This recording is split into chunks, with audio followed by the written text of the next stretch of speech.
Good afternoon, my name's Gavin Dietz, CEO of Wattwatchers, and I thought just, given we're a bit light on with numbers, we'd just go around the room and introduce each of yourselves, thanks. Sorry, just joking. Wattwatchers is an Australian-owned, designed and manufactured energy technology platform. We love data. We have tons of it, and we believe every carbon journey starts and finishes with data. The baseline data to begin is imperative in knowing where we start. The data shared on the journey allows us all stakeholders to participate, and you need, most importantly, the data for the improvements to be measured, reported and accountable. The energy industry is traditionally data light. Today's data needs are way more vast than that. This is where the Wattwatchers journey began. 10 years ago, the founders of Wattwatchers built the beginnings of what we have today. Their idea was a compact IoT device that extracted energy data from the copper wires and put it into zeros and ones on the internet. It was a great vision, like all technology startups, a little before its time. Since then, we have come a long way. The centerpiece of our development is our Wattwatchers Auditor series shown here.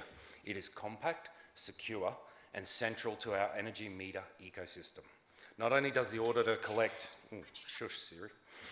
Not only does the auditor collect data from the copper wires in real time, it provides a two-way gateway to any premise where it is installed. It collects and controls energy appliances and resources. Today, Wattwatchers operates in two main fields. The first is the general distributed energy space, or the grid edge. Primarily, this has been the solar installation space, but more recently has extended to batteries, hot water, and EVs. Whilst this space is still maturing, the foundations we are laying down are paramount. Secondly is net zero. A perfect storm happened in 22. Actually, several storms happened, including pandemics and supply chain shortages, but I was meaning the good perfect storm. Top-down corporate net zero commitments and high energy prices. This was the first time in 7 years when I did not need to explain why you need real-time energy data. Now, any piece of hardware is supported by a suite of software to bring it to life. Ours is no different. Firstly, the firmware is all ours, designed and built in Australia. Secondly, the first step in an energy journey is installing the hardware, and we have invested heavily in a fantastic onboarding approach that continually is enhanced with machine learning to ensure that the most accurate, fastest installs possible. Thirdly, data alone doesn't rock most people's boats. We have a suite of visualization tools that range from simple dashboards to complex IoT analytical front ends that can pull all sorts of data into a single operational context. As an example, on the power of data, we are releasing shortly our hot water AI integration that will analyze a residential installation of hot water, identify the hot water system, provide real-time alerts to the owner on how it should be optimized, when it is broken, and even what temperature settings you should choose to reduce your energy consumption. Lastly, no one does this alone. We have a huge large partner network that have integrated into our data APIs and bringing their own unique skill sets to solving the problem. The open and easy flow of data is key to these relationships. We've built our approach around sustainability, the clean energy transition, and a lean scale-up business model. Focusing on profit prior to growth, we have built on the 5 key principles seen here. Some of these are already familiar today and some are future-facing. You will see them come into their own as we move forward. As an example, security of the grid and how we deliver renewables and carbon reduction solutions will be mandated under forthcoming federal and state-based security of critical infrastructure reforms.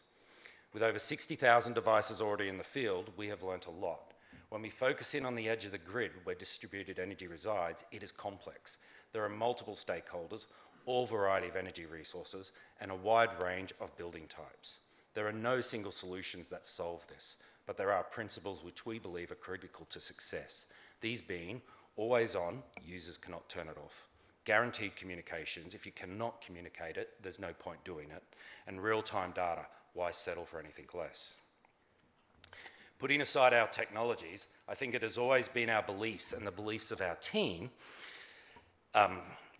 whenever you are solving large social and environmental issues, a team that believes in that is critical. That is the case with our team as it is with many.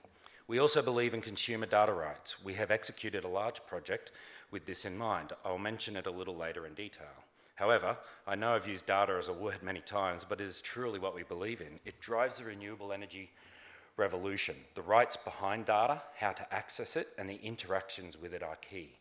We believe in its openness for solving problems, but in a way where the owner of the data does not get screwed on the journey. And finally, security. We have built security in from the ground up. It's not an afterthought. Security is non-negotiable, and vulnerabilities like relying on the home's Wi-Fi for an always-on uplink to the cloud just won't cut it moving forward. We enable innovation and solutions. We do not profess to know how to do it all ourselves. There are many people and ideas involved in the reduction of carbon. We are one piece of the puzzle. The reduction of energy and carbon in the built environment is complex. It is multifaceted, and it needs all of us to solve it. Working with experts in their various fields, our technology will go in first and measure the performance of an asset. It will identify large consumption and generation opportunities. The owners and operators of the premise will make changes. Their contractors, consultants, and engineers will make changes. Experts will then advise capital improvement opportunities with swift financial, energy, and carbon paybacks. We continue to measure the improvements and the ongoing health of the building for the rest of its life. Our data stream becomes a real-life heartbeat for the building, creating actionable insights. Charter Hall, one of our customers, is shooting for leadership and well ahead of the curve in its energy monitoring initiatives. The construction code in Australia requires sub-metering. The monitoring data is required by multiple horizontal stakeholders: the building owner, the solar PPA provider, the building manager, and the tenant. As each of these entities gather momentum and maturity, this data then needs to go further vertical through operations, finance, board reports, and ESG platforms. Just as a reminder of the challenges that still exist, the building code has had sub-metering requirements for some time, but it's only in the last couple of years that the standard has included the clear requirement that data from the devices must actually be able to be used. Focusing on net zero and beyond will get you thinking across your supply chain. As Scope 3 emission reporting comes more into play in the coming years, we will see greater pulls on energy data. Laing O'Rourke has strong commitments in this space, which involve a mix of efficiency measures to progress towards their goal. Wattwatchers monitoring was deployed to understand site electricity emissions, which is made up from multiple generation or supply sources, including mains power, diesel, and renewables, in addition to tracking progress to target. Using this granular data, Laing O'Rourke is improving designs on on-site offices and hybrid electricity generation systems. Excuse me. The Queensland Government's Department of Education is now one of our biggest data customers, with a fleet of 800 plus schools and thousands of devices connected to a solar fleet generating over 60 megawatts of solar annually. Schools are a great example of the importance of real-time monitoring. They are large sources of energy generation. The grid will be dependent on them, especially over summer months. There are things that cannot happen though. They cannot be switched off over summer for maintenance. This does happen, losing the school tens of thousands of dollars of lost income, and it happens more often than you think. They cannot be switched off when you have a distributed grid that is depending on the generation to run air conditioning on a hot January summer's day. Community solutions are certainly one of the growth areas for solving energy and carbon reductions. When you think about it, communities are really the groups that can action change fast and benefit immediately. This project in Noosa has delivered great outcomes, sponsored and managed by their body corporate. It has reduced a massive amount of carbon emissions and created an opportunity for further optimisation and reductions as EVs come into online and community batteries get installed. Wattwatchers in this example provides the monitoring of every circuit in every premise, the visualisation of the fleet, the apps for the property owners, and the billing data required by the providers. A multifaceted data use case. We see community solutions as a rapidly developing space, particularly in rural areas. This leads me to two fundamental strategic projects we have undertaken over the last 3 years. The first one was the MEM, My Energy Marketplace, an ambitious project to deliver 5,000 connected homes, 250 schools, and a leading-edge app marketplace and responsible data repository. We pitched this to Arena at the same time as the Cambridge Analytica debacle was happening. We were keen to pitch a solution that treated data in the opposite way to Facebook. We have achieved that. We have simple customer-facing terms and conditions, opt-in data use policies, clearly defined rules of engagement, and a use and a commercial model where the consumer, whose data it is, gets financially rewarded. We're extremely proud of having Australia's ethical energy data repository. The project on the right, Hayfield, is the historic timber town near the brown coal heartland of the Latrobe Valley, and was another strategic project for us just recently. Using Wattwatchers devices and data to engage the community, we supported bottom-up modelling by researchers evaluating the feasibility of a microgrid or community battery. Both of these projects use the same Wattwatchers technology. When merged together, both are foundations to what will happen in every community in every part of Australia over the coming years as the new era of electrification unfolds. I've already mentioned the collision of change in the last 12 months. Net zero combined with higher energy costs creates action in people's mind, and energy prices needed to rise for people to care. There are 3 target areas for us that we will believe will change the face of scale in Australia. Firstly, grid innovation. The changes required as part of electrifying everything at the edge of the grid are substantial. It needs data visibility, circuit and appliance control, individual tariffs, just to name a few of the issues. Security goes hand in hand with this. Today we've built a grid on home Wi-Fi with APIs nested in other countries. Optus and Medibank have taught what could possibly go wrong here. A step up in security will remove the toys from the space and allow engineered scale solutions like ours to thrive. Lastly, scale manufacturing locally. We've domiciled all our manufacturing to Western Sydney. However, it needs automation scaling, logistics improvements, and even less dependence on foreign imports. Following the chip constraints of 2022, we re-architected our product to be completely Australian designed, manufactured, and firmware programmed. We made it chip independent and built an energy ecosystem that is by far the most future-facing available. Watch this space in the coming months as we announce some really exciting new products that we'll be launching. In conclusion, we see for electricity net zero being reached and exceeded way before 2050, more like within a decade from now. And abundant and accessible but secure data is crucial to achieving this. Thank you. There you go. Pretty close. Any questions for Gavin?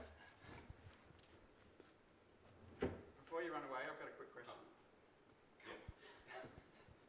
So what are you started touching on that in terms of what your forward trajectory is and the things you're focusing on. But I remember a couple of years ago talking to you, one of the key things for you was really around finding actual capable tradies and stuff. So how... Tradies are still the biggest problem in the country. Getting installations right, which is why I focus on that, we spend a lot of time on that, is if you think about electrification in Australia, I think we need something like 20,000 electricians in the next 10 years, and you can never waste a site visit. The most expensive thing that happens is a tradesperson goes to a premise. So it seems really sort of weird that that's our focus point, but making sure every time a device goes in, it's installed accurately, properly, the right way, and is communicating when they leave, because we can't afford a second install. No one can, and we just don't have the resources. It's still been a massive issue, and will be, as I said, if we start electrifying every house and ripping out gas, it's going to be a huge problem. Great. Thanks, Chris. One more? Are you able to talk a little bit about the recent announcement you made in terms of Origin and Symbol? Yes, I can. Origin and Symbol. Symbol is one of our software customers that create a CO2 reporting platform. So it's like a CO2 carbon accounting platform. And they have recently sold that into Origin Energy. And Origin Energy is planning to deploy that to its 30,000 business customers, or CNI, commercial and industrial customers, to help them all go on a carbon journey of how to reduce their carbon across small to medium-sized businesses. Oh, sorry. Is some investor hiding in the background? I feel like this is coaching.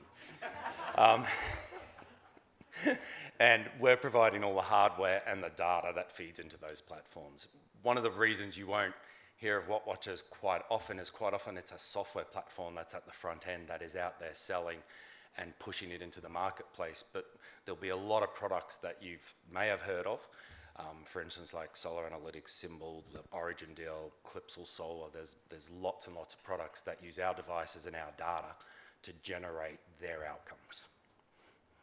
Great. Thank you. Appreciate it. You can escape now.